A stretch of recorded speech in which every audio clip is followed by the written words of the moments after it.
ఉచిత IVF IUI consultation, ఉచిత ultrasound scan. 49 అంటే సంతానం, 49 అంటే సంతోషం. రేవంత్ రెడ్డి ముఖ్యమంత్రి అయిన తర్వాత హైదరాబాదు నగర అభివృద్ధిపైన ప్రత్యేకమైన దృష్టి ఉన్నట్లు చాలా స్పష్టంగా అర్థమవుతుంది. అందులో భాగంగానే గ్రేటర్ సిటీ కార్పొరేషన్ రాజధాని పరిధిలోని 7 కార్పొరేషన్లు 30 మున్సిపాలిటీల విలీనానికి కసరత్తు.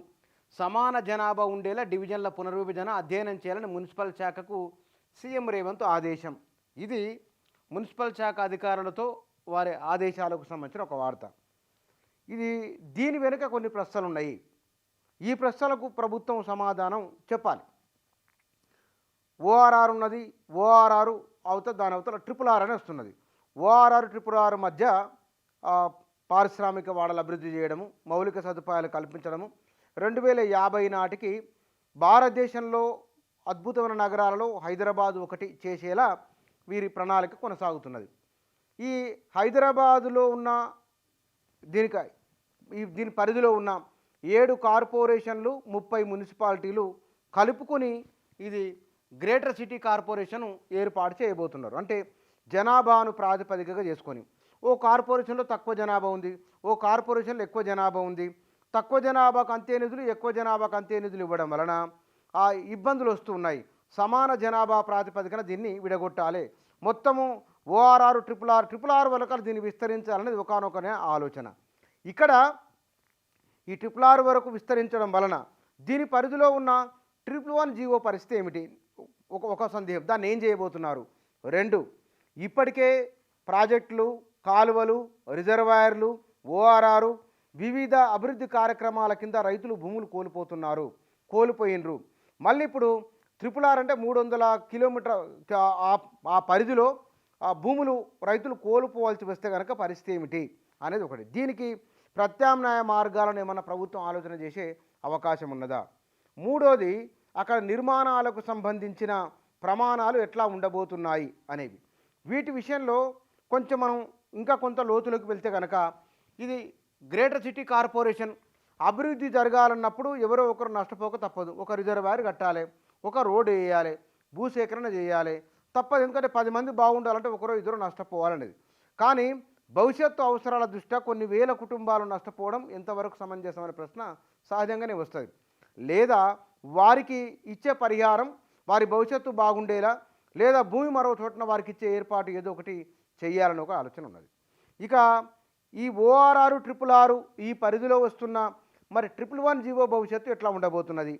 జంట జలాశయాలను కాపాడాలనే ఉద్దేశంతో 1996లో ఆనాడు ప్రభుత్వము జీవో నెంబర్ 111 తీసుకొని వచ్చింది.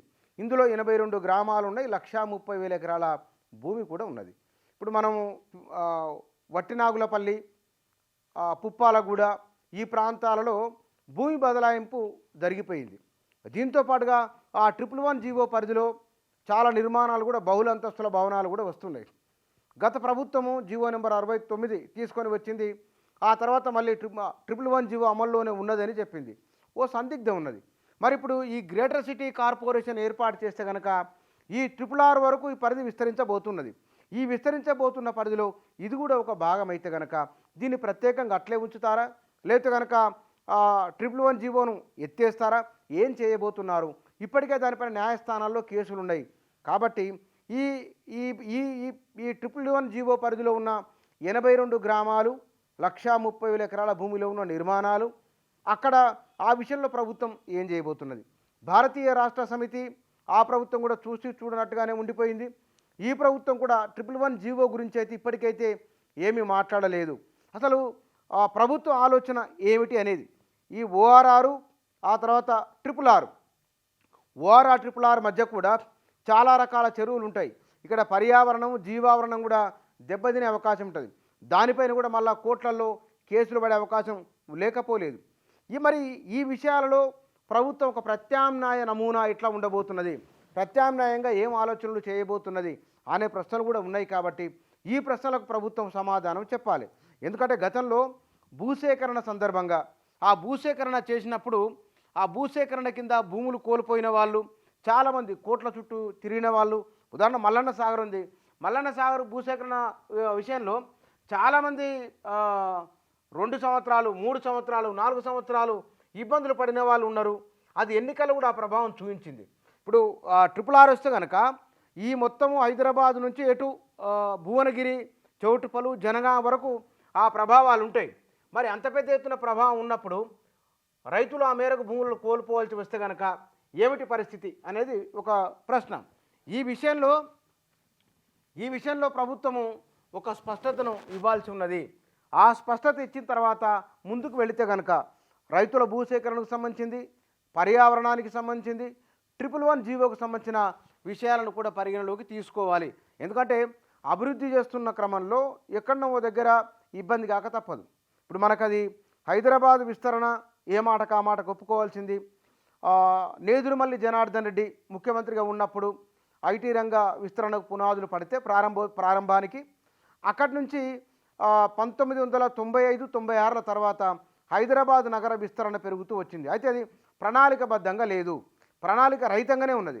హైదరాబాద్లో హైటెక్ సిటీ, సైబరాబాదు ఇవన్నీ ఒకప్పుడు చర్చనీయ అంశాలు ఇవి.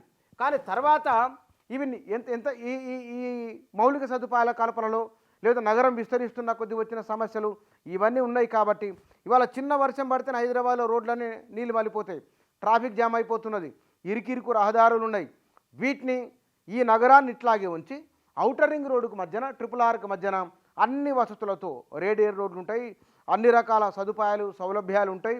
అట్లా ఉంటే కనుక ట్రాఫిక్ జాములు అయితే కానీ ఇబ్బందులు ఉండవు. కాబట్టి ఇతర దేశాలకు వెళ్ళి పరిశ్రమలు రావడానికి, ఇతర దేశాల పెట్టుబడులు పెద్ద ఎత్తున రావడానికి అవకాశం ఉంటుంది. స్థానికంగా ఉపాధి పెంచేందుకు కూడా అవకాశాలు ఉంటాయి, అందులో సందేహం లేదు. అయితే ఇక్కడ పర్యావరణం పైన కూడా, ప్రకృతి పైన కూడా ఆ ప్రభావం పడుతుంది.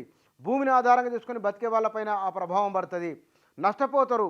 ఈ నష్టపోయే వారికి పరిహారం సంగతి ఏమిటి, ప్రత్యామ్నాయాల సంగతి ఏమిటి అనేది ఒక ప్రశ్న ఉన్నది. కాబట్టి దానిపైన కూడా ప్రభుత్వం స్పష్టతని ఇవ్వాల్సిన అవసరం ఉన్నది. ప్రధానంగా బీజేపీ జాతీయ స్థాయిలోనే మొత్తం దేశంలో ఉన్న 500కు పైగా జిల్లాల కనెక్టివిటీతో రోడ్డు నిర్మాణానికి చేపట్టింది.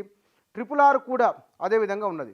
కానీ ఇంకొక ప్రత్యామ్నాయం ఏం చెప్తున్నారంటే ఈ RRR విషయంలో లేకపోతే కనుక ఈ అభివృద్ధి నమూనాల విషయంలో ప్రభుత్వము మానవీయ కోణంతో ఆలోచించాలి, మానవీయ దృక్పథంతో ముందుకెళ్ళాలి అని. ఎందుకంటే వారు రేవంత్ రెడ్డి ఆలోచనలో ఈ త్వరలో రైతు విద్యా కమిషన్లు, ఈ చర్చ, ఈ డిస్కషను గడిచిన కొన్ని దశాబ్దాలుగా ఉన్నది.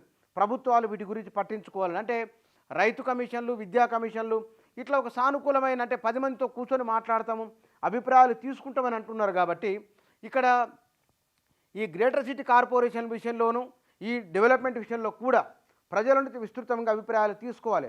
మనం ఫార్మాసిటీ చూసినాం, ఫార్మాసిటీ భూసేకరణ సందర్భంగా జరిగిన గందరగోళము అలాంటిదే ఇప్పుడు మళ్ళీ RRR విషయంలో అంటే కనుక ఎన్ని రెట్లుగా ఉండబోతున్నదో, ఎట్లా ఉండబోతున్నదో కూడా ఆలోచించాలి. ఈ విషయంలో ప్రభుత్వం మానవీయ దృక్పథంతో ఆలోచించి ముందుకు వెళ్తే బాగుంటుంది.